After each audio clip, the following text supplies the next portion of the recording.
드셨어? 선교회는 최원정 선교사님하고 저하고는 25년 전에 뵙기 때문에 나이도 같고 해서 그냥 야야는 못하고 반발을 합니다. 그분이 아플 때는 제가 아팠고 그분이 힘들 때는 제가 힘들었고 지금도 여전히 새벽에 기도할 때마다 기도로 만나는 동역자지요. 그분이 마누라를 잘 만났어요. 아내를 잘 만났어요. 사실 김복순 사모님을 만나지 않았으면 벌써 죽었으면 좋겠어요. 근데 간호사인 좋은 아내를 만나서 이런 그 사역에 큰 길을 갈 수 있다는 이 말씀 저희가 감사히 몰라요. 가끔씩 이렇게 간증을 해줘요. 선원선교회가 생기고 부산에 작은 집이 이게 뭐 전세겠지요. 이런데 배에서 내리는 애들이 갈 데가 없으면 최 목사님 집으로 오면 좁은 공간에 아이들 둘이 있는데도 불구하고 거기 와서 대접해주고 섬겨주고 이런 아내가 역할을 해주잖아요. 절대로 불가합니다. 우리 집사람은 불가해요. 그런데 김복순 사모는 가능해요. 이유는 간단합니다. 그렇게 하라고 그분을 만나서 그렇게 하나님 인도하시기 때문에 아니겠어요? 서론 선교에 올 때마다 우리가 빠뜨리는 게 있어요. 그분들 좀 박수 한번 쳐줍시다. 김복순 사모는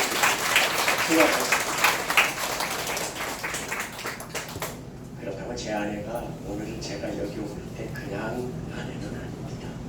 보통 사람 같으면 도망갔을 아내인데 지금까지 살아주면 그래 감사한지 몰라요. 오늘도 부산 가서 그 얘기 들었습니다. 당신 오늘 이 자리에 서 있는 것은 아내의 덕이야. 맞습니다. 아내에게 박수 한번 쳐주십시오. 이거 관리 안 되면 내일부터 힘듭니다. 인생을 살아가면서 보통 사람들이 내가 왜 이 길을 왔을까 생각을 할 때가 많아요. 저 이 길 안 와도 되거든요. 고등학교 교사 쭉 이어서 33년 동안 하면 연금이 많아요. 33년까지 연금을 부르면 일반적으로 교사가 300만 원 정도 연금이 나옵니다. 거기다가 인플레이션이 되면 물가가 오르면 그만큼 계속해서 올라가니까 한 10년쯤 지나면 350만 원을 주시는 것도 올라가요. 그런데 저는 그 일을 다 마치지 못했어요. 제가 가는 길을 끝까지 가지 못한 이유는 이 사역이라는 이름이 존재하기 때문이에요. 제가 가는 이 사역. 이 사역 안에 사도행전 20장 24절에서 바울은 이런 고백을 하나 써놨습니다. 나의 달려갈 길. 오늘 여기 오신 분들이 달려갈 길을 한번 뒤돌아보시면 내가 왜 여기를 왔는지 여기 와 있는 이 시점에서 우리는 딱 하나를 고백할 수 있습니다. 내가 선택한 길이 아니야. 내가 선택한 길이었으면 몇 번쯤 길을 바꿨을지도 몰라요. 갈아탔을지도 몰라요. 근데 이 길이 내가 선택한 길이 아니었기 때문에 주님이 선택해 준 길이었기 때문에 이 길을 오면서 힘들어도 기도를 그 길을 뚫고 나왔고 막혀도 찬양하며 말씀을 붙잡고 그 길을 뚫고 나왔단 말이죠. 얼마나 세상 사람들이 많이 길을 가다가 바꿉니까? 제 아들이 한동대 중학교 다녔는데 그 한동대 졸업한 애들이 일부 회사 즉 삼성이나 LG에 들어갔다가 5년, 6년, 7년 지나고 다 그 회사에 나와서 다른 일을 해요. 아니 그 좋은 회사에 들어갔다고 왜 나왔냐? 내가 선택한 길 가다가 뭔가 부딪히는 일이고 나를 힘들게 하는 일들이 있으면 알아봐요. 내가 다른 데 가면 할 일이 없을까? 내가 창업을 하면 뭐가 일이 안 될까? 그 좋은 직장을 놓고 옮겨올 겁니다. 세상은 그래요. 이것뿐만 아니라 가는 길에 내 길이 내가 선택한 길에서 얼마든지 가요. 결혼도 내가 선택했다고 생각하고 내가 다른 여자 선택하면 되잖아. 얼마든지 가요. 근데 바울은 이 길을 가면서 이 고백을 합니다. 내가 달려갈 길. 이 길을 가면서 그는 감옥에 6번 갔어요. 죄 짓고 간 게 아니에요. 40에서 하락하면 15번이나 맞아요. 왜 그렇게 맞고 다녀요? 왜 그렇게 감옥에 갇혀요? 몽둥이로 무자비하게 막는 태장을 하고 맞아요. 왜 그렇게 맞아요? 왜 그 위험스러운 길을 가면 말입니다. 내가 선택한 길이 왜 가요? 그런데 고린도후서 11장에서 그는 고백하거든요. 이 많은 위험스러운 상황을 갔단 말입니다. 그런데도 그가 갈아타지 않은 이유는 예수님이 찾아오시기 때문 아닙니까? 그가 선택한 길이 아니라 주님이 선택해 준 길이기 때문에 그렇잖아요. 최원정 선교사님이 몇 번 갈아타고 싶었을 거예요. 이 길을 가다가 막히면 안 가고 싶고, 후원이 없거나 돈이 없으면 다른 길 하고 싶고, 아니 그러면 배 타면 돼요. 해양대학교 나온 분이에요. 배 타고 그 길 다니면 돼요. 그런데 그 길을 포기하고 여기 와서 때로는 굶기도 하고, 때로는 외롭기도 하고, 때로는 외도하기도 하고, 때로는 사람들에게 비난을 받기도 하고, 누가 칭찬해주게 이 길을 가는 말입니다. 그런데 그분이 갔어요. 그리고 저에게 꼭 이 길 찬양을 불러달라고 국제 전화가 왔어요. 바다에 날 가서 당신을 강사가 세웠으면 이곡 불러. 그래서 제가 지금 오늘 찾아왔습니다. 그게 주의 길을 가입니다. 내가 선택한 길이면 안 갈 수 있지만 주님이 선택해 준 길이기에 비바람의 앞길을 막아도 눈보라가 앞길을 막아도 가야 하는 길입니다. 자, 같이 불러볼까요? 비바람이 앞길을 막아도 나는 가리 주의 길을 가리 눈보라가 앞길을 막아도 눈보라가 앞길을 막아도 나는 가리 주의 길을 가리 이 길은 고난의 이 길은 승리의 길, 이 길은 성령의 날 구원하신 주님이 십자가 지고 가신 십자가 지고 가시네 나는 가리라 주의 길을 가리라 나는 가리라 주의 길을 가리라 주님 말을 잠시 따라 나는 가리라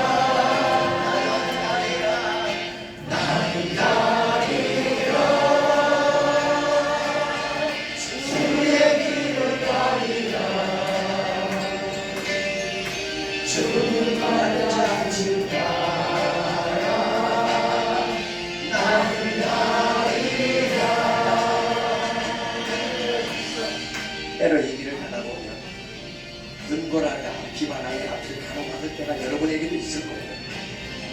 하지만 이렇게 가는 겁니다. 험한 파도 앞길을 막아도 나는 가는 주의 길을 가도 모진 바람 앞길을 가려도 모진 바람 앞길을 가려도 나는 가는 주의 길을 가는 이 길은 영광의 길 이 길은 영광 이 길은 승리의 길 이 길은 승리 나를 구원하신 주님 나를 구원하신 주 십자가 지고 가신 길 십자가 지고 가신 길 나를 가리라 나는 가리라 주의 길을 가리라 주님 말을 찾으라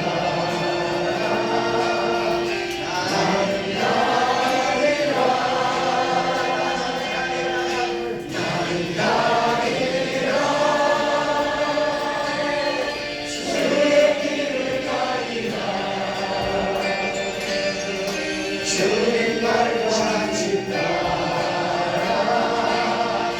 나는 가리라 나는 가리라 주의 길을 가리라 주님 말을 찾으라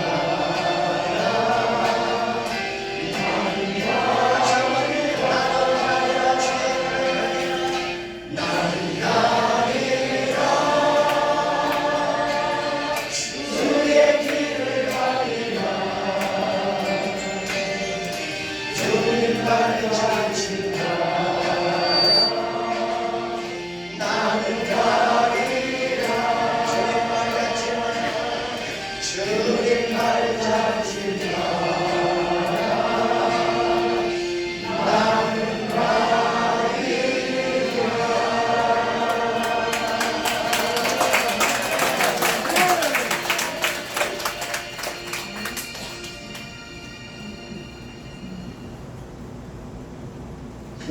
선교사님이 뇌출혈로 쓰러져서 중환자실에 있을 때 그때 바다주의 행사를 여수에서 했고 그날 정말 많은 사람들이 그분 다시 중환자실에서 일반실로 데려오면 치료되게 해달라고 간절하게 기도했던 적이 있어요. 그리고 그 밤에 장 어디선가에 몸 어디선가에 계속 피가 새어나오는데 피가 멈추지 않는데 우리의 그 기도로 피가 멈췄고 그분은 상태가 그 후에 좋아지기 시작했어요. 기도의 부자는 대단합니다. 주의 길을 이렇게 가다 보면 앞서 얘기한 대로 비바람이 앞길을 막고 눈보라가 앞길을 막고 모진 바람이 앞길을 막고 어떤 장애물이나 어떤 긴 터널이 우리 앞에 있어도 이 길을 가다 보면 하나님이 함께 하시니 별일 있겠어. 형통하겠지. 형통하겠지. 형통의 국어 사전적 의미는 뜻대로 잘 되어가는 것이라고 표현했어요. 뜻대로 잘 되어가겠지. 근데 이 길 가다가 뇌출혈도 많이 나서 그냥 손발이 축 늘어져 희망이 안 보이는 때가 이 최선교사에게 어떻게 되니 우리 인생도 그런 일이 와요.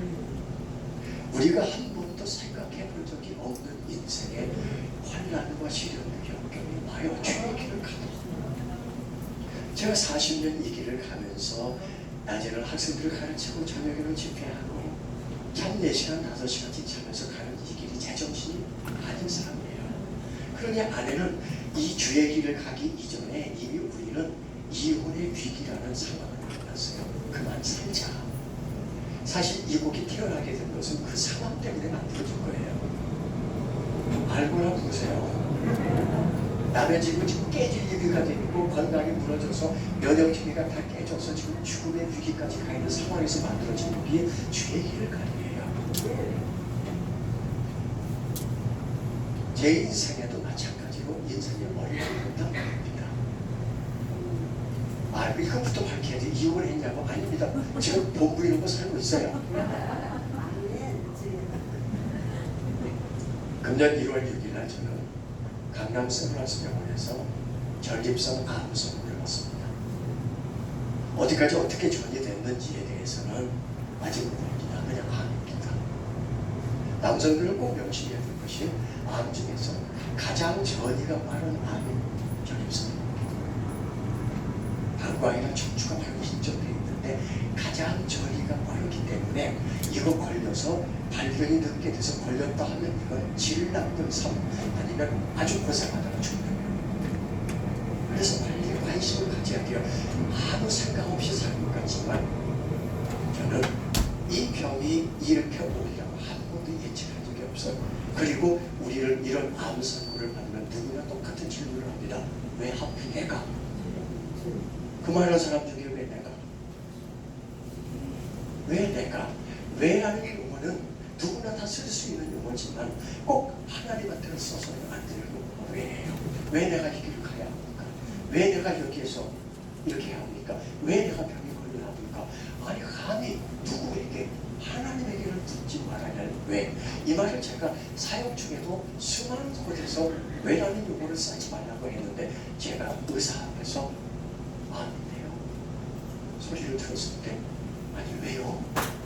라고 했을까요? 안 했습니다. 우리는 이미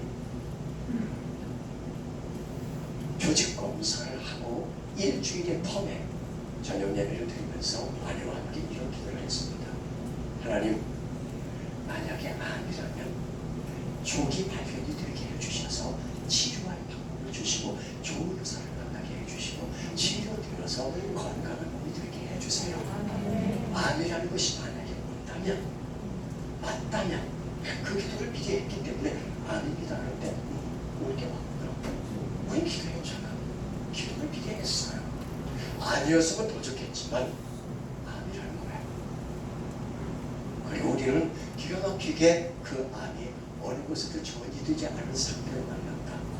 형통암이라는 그 안에는 꼭 우리의 뜻대로가 아닌 하나님의 뜻대로 이루어지되 우리도 예외일 수 없이 우리도 광야로 끌려 나올 수 있고 그 광야에서 훈련되어지고 연단되어지고 하나님의 방식으로 다듬어지고 만들어져서 하나님이 원하는 방식으로 우리를 인도해 간다는 그 안에 형통을 같이 들어있는 거예요. 누가 요셉이 부모의 품을 떠나 그 애굽으로 팔려가 노예 생활하리라고 꿈이나 꾸었겠습니까?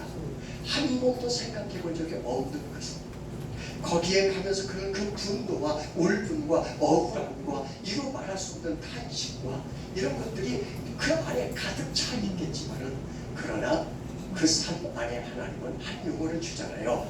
여호와께서 요셉과 함께 하시니 그가 형통한 자가 되어. 감옥에 갔을 때도 그 창세기 39장 끝절에서도 똑같이 감옥에 간 그에게도 그가 감옥에 가 있어도 형통한 자였더라고 성경을 쓰고 있습니다. 무슨 뜻이에요? 상황이 더 나빠져도 우리 생각에는 이게 뜻대로 우리 뜻대로 되지 않았지만 하나님의 뜻대로 되어가고 있음을 성경은 우리에게 가르쳐주고 있는 거예요. 제 인생에 이런 위기가 왔을 때에 하나님은 한 가지를 가장 먼저 가르쳐 주셨어요. 제가 수많은 작곡을 했잖아요. 수많은 작품들을 써서 한국교회에 불러주고 있잖아요. 제가 곡을 부릅니다. 왜 나만 겪는 부르면 저쪽부터 수건권에서 눈물 닦는 사람이 있어요. 그분이 힘들고 어려운 거예요. 그분이 지금 광야에 있는 겁니다. 그분이 지금 시련과 역경이 그분을 끌고 가기 때문에 너무 고통스러운 시간을 보내고 있는 거예요. 그때 제가 왜 하고 시작을 하면 울기 시작해요. 힘든 것에 대한 주님의 만지심과 위로가 있기 때문입니다. 그런데 그날 강남 세브란스 병원에서 암 선고를 받고 집까지 오는데 약 50분에서 1시간이 걸립니다. 아내는 집에 있고 저 혼자 그날 갔거든요. 저는 암이라는 생각을 안 하고 갔기 때문에 아내가 동행을 안 한 거예요. 그 오는 순간 제가 아무 생각 없이 온 게 아니에요. 그저 제 찬양을 들었어요. 거기 제 찬양을 CD가 있고 USB가 꽂혀있거든요. 딱 들으니까 찬양이 오는데 이 찬양이 과거에 제가 불러주던 찬양, 누군가에게 들려주던 찬양이 이제 제 가슴으로 훅 들어와서 이게 내 찬양이 된 거야. 이제 내 인생을 끌고 가고 내 인생을 관통해가며 그 어렵고 힘든 시간을 이끌어가는 한 노래, 즉 새 노래가 된 거예요. 새로 만드는 노래가 아니라 내 인생에 지금 힘들고 어려운 이 상황을 이끌고 가는 찬양이 내 안에 훅 하고 들어온 거예요. 찬양은 누군가를 만들 수 있지만 그 찬양이 내 노래가 되기까지는 고난과 시련과 역경과 하나님을 만남이 있어야 가능한 거예요. 이 찬양, 이제서 제 찬양으로 부르는 거예요. 아마 여러분들 중에도 내 찬양이라는 분이 계실 거예요. 역경을 통과하는 분, 역경 중에 있는 분. 왜 나만 겪는 고난이냐, 불편하지 마세요. 고난의 뒤편에 있는 주님이 주실 주도 미리 보면서 감사하세요. 너무 견디기 힘든 지금 이 순간에 주님이 일하고 계시잖아요. 남들은 지쳐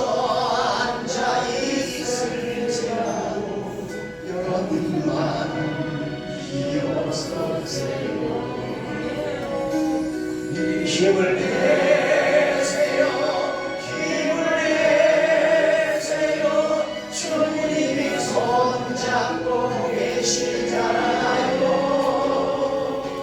주님이 나와 함께함을 믿는다면 어떤 역경도 이길 수 있잖아요. 주님이 나와 내 찬양이 된 거예요.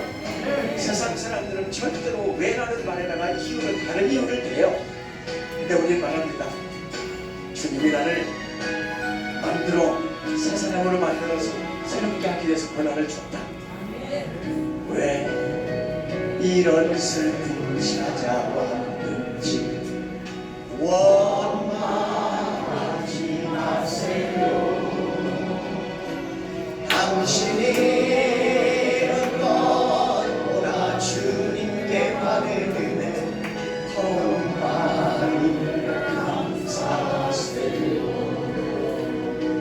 너무 견디기 힘든 지금 이 순간에도 주님이 일하고 계시잖아요. 남들은 지쳐 앉아있을지라도 당신만 일어서세요. 힘을 내세요. 큰 소리로 힘을 내세요. 힘을 내세요. 주님이 손잡고 계시잖아요. 주님이 나와 함께함을 믿는다면 어떤 고난도 견딜 수 있잖아요. 힘을 내세요. 힘을 내세요. 힘을 내세요. 주님이 손잡고 계시잖아요. 주님이 나와 함께함을 믿는다면 어떤 고난도 견딜 수 있잖아요. 어떤 고난도 견딜 수 있잖아요.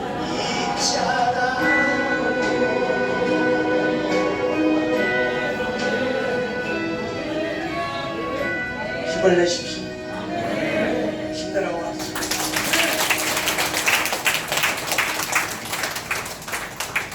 원장님은 한국 스틸 커피 앉아갖고 얼마나 시끄럽소. 괜찮아요? 제가 30년 전부터 알고 지내는 15살 먹은 자매이 있었어요. 뇌성마비 중증 장애인으로 혼자 걷기가 어렵고 언어 장애까지 있어서 소통이 안 되는 장애인인데 그 교회 집회 가서 조그마한 개정교회 지하 2층에 있는 교회에서 처음 그 장애인을 만났고 그 장애인은 저한테 한 20년 동안 일주일 동안 열흘에 한 번씩 편지를 손편지를 보내줬어요. 처음에는 글을 못 읽었어요. 글 읽고 개맞아야 말이야. 그냥 장애인이니까 뒤틀려가지고 그런데 자주 오다 보니까 이제 제가 해독이 가능했어요. 그리고 제가 답장을 해주고 참 좋은 관계로 그렇게 20년을 지냈고 20년 이후에 한 10년 동안 소식이 끊겼어요. 그 사이에 그는 좋은 집으로 오면 물론 임대아파트지만 2주도 하고 이사도 가고 여러 가지 상황에 변화가 있었던 거지요. 근데 최근에 그 장애인에 의해서 제가 다시 광야로 불려나갔어요. 암 선고받고 회복 중인데 페이스북에 SNS에 갑자기 제 이름이 뜨면서 제가 사기꾼이 되는 거예요. 40여 년 이 길을 오면서 고등학교 교사로 열심히 후배도 후학을 양성하면서 제 나름 올곧게 정직하게 진실하게 살아왔는데 저의 이름의 명예가 그동안 싸운 모든 것을 한순간에 무너져버리는 일들이 생긴 거예요. 이유는 이렇습니다. 한 25년 전부터 그 장애인이 써보내는 그 편지 안에 시가 들어있어요. 초등학교 된 줄 못한 적이 없는 그런 아이가 어떻게 시를 쓰겠어요? 이거 하나님의 은혜의 은사예요. 대학을 졸업하고도 시 한 줄을 못 쓰는 사람이 허하잖아요. 여기 심리학이 몇 분이나 되겠어요. 그런데 학교도 다니잖아요. 장애인이 시를 써주는데 그 시가 세상에 손명의 시인만큼 명시. 그래 그 시에다가 제가 곡을 붙였어요. 너무 시가 좋으니까 시에 하나님의 은혜를 주셔서 아름다운 선물로 멜로디가 만들어지고 그걸 제 음반에다가 담았어요. 그리고 피처링을 해서 그 찬양이 방송을 하게 되고 음반의 사람들에게 감동을 주는 거예요. 제가 못한 일한 게 아니잖아요. 근데 문제가 뭐냐면 저는 그 선물을 또 가서 그 친구의 이름을 얘기하면서 편지를 읽어주면서 그 친구가 이 장애인이지만 이렇게 아름답게 살고 있다. 집에서는 예수 믿는 사람이 아무도 없어서 아버지가 그에게 때로는 기도한다고 발로 걷어차고 때로는 기도한다고 찬양한다고 교회 간다고 그냥 막 매질을 하고 이렇게 해도 그는 그 온갖 박해와 어려움과 역경을 기도로 이겨내며 나는 하나님의 때문에 살 수 있어요. 십자가의 보혈로 이겨낼 수 있어요 하면서 감동의 시를 써보내니 이 편지가 작은 예수의 이야기잖아요. 그래서 소개하고 그가 쓴 시에다 붙인 곡으로 찬양을 불러주고 얼마나 좋은 거예요. 어때? 두 가지 이유로 제가 페이스북에 고발을 당했어요. 하나, 누구 마음대로 작곡을 했어? 내 시에도 왜 내 허락도 없이 작곡을 했어? 내가 쓴 시 1절을 썼으면 그걸로 끝내든지 하지 2절은 당신 마음대로 가사를 썼고 왜 당신 이름을 거기다 올렸어? 2절 같이 공동작을 띄면 작품은 이름을 두 개를 쓰거든요. 누구 마음대로 썼어? 그리고 왜 내 사생활을 가서 교회 가서 공개해가지고 내 망실을 주어 나를 왜 무시하고 이런 일을 있냐고 그래가지고 저작권 침해와 인권 침해가 제가 걸린 거예요. 오마이갓. 그리고요 거기에 그 장애인의 주변에 들러붙어 있는 이상한 사람들이 있어. 거기 목사도 있고 장로도 있고 권사도 있고 이상한 사람들이 들러붙어서 온갖 거짓 뉴스를 만들어내면서 제가 이 세상에 가장 나쁜 놈 사기꾼이 되는 거예요. 억울하잖아요. 분노가 진정을 하잖아요. 누가 그랬을까요? 요셉이 그리 착했어요. 세상에 이런 억울하게 생겼어. 사랑하는 형들에 위해서 이렇게 미움을 받고 한마디 변명도 못한 채 그렇게 끌려가는 그가 거기 가서 얼마나 힘들 것 같았을까. 많은 사람이 그 안에 교차하더라고요. 성경 속의 인물들이. 다윗이 안 그랬습니까? 바울이 안 그랬겠습니까? 요셉이 안 그랬겠습니까? 모세가 안 그랬겠습니까? 그 이 자기 가슴 속에 있는 이 분노를 어떻게 표출했겠어요?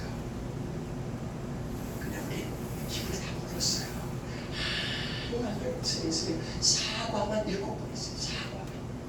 방송으로도 사과하고 SNS로 사과하고 개인적으로 페이스북에도 하고 아니면 개인적으로 그 카톡으로 사과하고 미안하다. 나는 당신을 위해서 당신을 높여주고 당신의 이름을 알려주고 당신을 칭찬해주기 위해서 한 일이지만 내가 잘못했다. 미안하다. 근데 그쪽에서 도움을 좀 그래.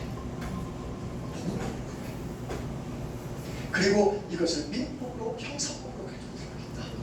그래서 소송을 내겠다. 자기들끼리 돈을 부어. 이야, 한 사람을 완전히 바닥으로 끌어내서 내장시키려고 사단의 전략을 노출되고 했어요.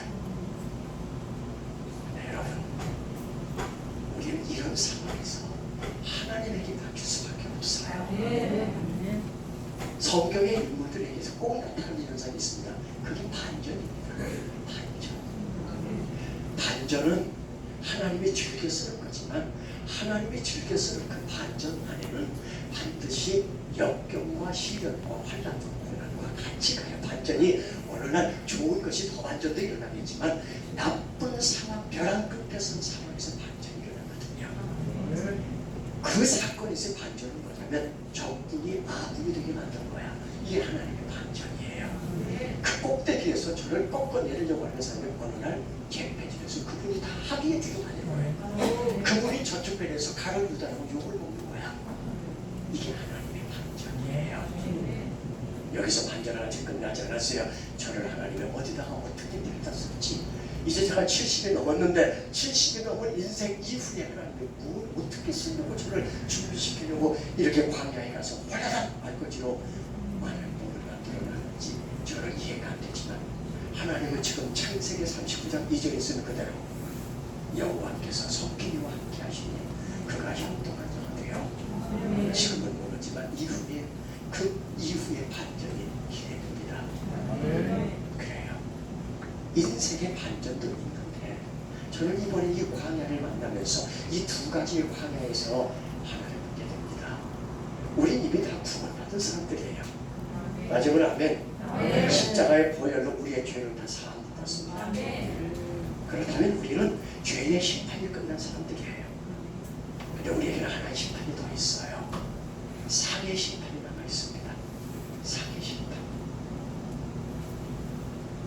이 세상은 사랑하는 많은 사람들이 신앙생활을 한다고 하면서도 앞서 얘기한 대로 목사인데도 어떻게 저렇게 저를 오해를 쓰면서 저렇게 저를 섞인이라고도 안 해. 섞인 온갖 이름까지 변형시키면서 목사가 계속 말을 합니다. 죽이고 싶더라 정말. 세상 사람들이라면 내가 명령의 소리로 걸어서 사슴을 치면 아니면 뭘로 걸어서 거짓말로 걸어서 그냥 감옥이라도 집어넣고 싶을 만큼 비웃어. 근데 그 사람이 이 땅에서 글쎄 하나님 앞에 저를 제가 보는데 그 사람은 구원한 사람 아니에요. 그렇게 쓸 수가 없어요. 성령이 그분 안에 있다면 그런 용어를 쓸 수가 없고 그렇게 할 수가 없어요. 근데 그분이 만약에 구원을 받았다고 지들에도 하나님 앞에 가면 어떤 반전이 그분에게 기대하고 있을까요? 존 비비어가 쓴 구원이라는 책 안에 이런 용어가 나옵니다. 문장이 나옵니다. 하나님의 심판대 앞에 서는 날 불신자보다도 신자가 더 큰 충격을 받을 것이다. 우리 이거 그냥 지나칠 말이 아닙니다. 고린도전서 9장에서 바울은 믿음의 경주를 얘기하죠. 운동 경기의 경주가 믿음의 경주를 얘기합니다. 세상의 경기는 월계관 하나, 그냥 승리의 월계관 하나 쓰는 것이 끝이겠지만 우리 믿는 자의 믿음의 경주는 썩지 않은 멸류관이 내게 주어지는데 그게 의의 멸류관이든 생명의 멸류관이든 영광의 멸류관이든 승리의 멸류관이든 아니면 기쁨과 자라 영광의 멸류관이든 하여간 우리에게 멸류관이 쓰어질 건데 내 몸을 쳐서 늘 내가 내 몸을 적복종시키는 것은 내가 남에게 전파한 후에 내가 이방인들 전도하는 선교사를 쓰임받은 후에 하나님 앞에 갔을 때 버림을 당할까 두려워하느라 그분이 왜 버림을 당하겠어요? 문제는 내게 주어진 어떤 상이 다른 사람들에게 주어지는 그런 상 내가 보기에는 저 사람에게 아무 상도 없을 것 같은데 그에게는 주어지는데 내가 이렇게 달려온 이 글 끝에서 하나님은 나에게 너 뭐하다 왔니? 너 뭐하다 온 거야? 내가 그걸 몰라. 너 네 일 하다 왔잖아. 명명백백하게 하나님 하시잖아요. 거기에서 반전이 일어나면 안 된다는 말입니다. 세상 일에서 반전은 힘들고 어려움 속에 반전은 누구나 기대하지만 우리가 꼭 기대할 것은 하나님 앞에 갔는데 5달란트, 2달란트는 반전이 없는데 1달란트는 반전이 없는 거예요. 우리에게 주어진 그 귀한 은사들이 우리에게 주어진 그 좋은 삶의 조건들이 이 땅에서 잘 쓰고 가서 반전이 없어야 되지. 부자 만들어줬더니 너 네 일 하다 왔잖아. 나는 네 것 갖고 쓰고 싶었는데 너는 한 번도 그 돈 갖고 내 일 안 했잖아. 내가 너를 믿을까? 너 그렇게 좋은 은사 주었는데 석균이 너에게 내가 그렇게 좋은 곡들을 알려주고 너를 그렇게 많은 곳에 세워서 너를 통해서 이겼는데 그리고 내가 너를 그렇게 이름을 높여줬는데 너 뭐하다 왔니? 내 자랑은 안 하고 다녔잖아. 너는 네 이름 알리고 너는 네 일 하다 왔잖아. 내가 너를 믿어. 가만히 그런 종이지 않으면 이런 질문이 최원종 목사님을 비롯해서 선원 선교의 모든 스태프들을 비롯해서 오늘 여기 온 모든 분들에게 이런 하나님의 호령이 없기를 축원합니다. 하나님의 칭찬이기를 바랍니다. 맞습니다. 우리에게 주어진 하나님 앞에 가는 날 착하고 충성된 종이라는 하나님의 인정함이 하나님의 칭찬이 그리고 하나님이 거기서 우리에게 보증이 되어서 우리로 하여금 이 땅에 살았던 그 열심과 열정이 천국 가서 해같이 빛나는 우리를 저는 기대합니다. 그게 진정면 진정으로 형통한 삶이 아니겠어요. 요셉의 반전을 총이었고 하나님의 총리를 세운 이유는 이제 성경을 읽어본 사람들은 다 압니다. 왜 그런 총리가 거기 세웠는지 그리고 하나님의 430년의 그 400년의 그 하나님의 프로젝트 출발점이 어디였는지 우리는 이미 성경 속에서 다 이미 알고 있잖아요. 확실한 것은 그렇게 할 수밖에 없었던 하나님의 인도하심. 그것이 성경은 창세기 39장 2절에서 여호와께서 요셉과 함께 하시니 그가 형통한 자가 되었더라. 이 문장입니다. 오늘 힘들고 어려운 인생의 끝을 가더라도 벼랑 끝에 서 있더라도 전혀 하나님의 손에 인도되어 가는 사람, 하나님의 손에 이끌려 가는 사람, 하나님의 손에 붙잡혀 가는 사람은 형통한 삶을 살고 있는 겁니다. 반전은 분명히 일어날 겁니다. 그 반전은 여러분들을 부자 만들어 줄 것이고 건강하게 해줄 것이고 많은 곳 세상에 가서 이름을 알려줄 것이고 많은 사람에게 사랑받고 존경받게 해줄 것입니다. 거기까지 끝이면 안 됩니다. 잘 관리하셔서 주님 앞에 선 그날 반전이 없기를 기대합니다. 기도하십시다. 하나님 감사합니다. 선한 선교회를 통해서 오늘까지 일하시고 오늘 여기 모인 모든 하나님의 사람들을 통해서 오늘까지 일하신 하나님을 찬양합니다. 또 우리를 통해서 하나님의 이름이 자랑되어지고 하나님의 영광이 드러나게 하옵소서. 예수님의 이름으로 기도드립니다. 네.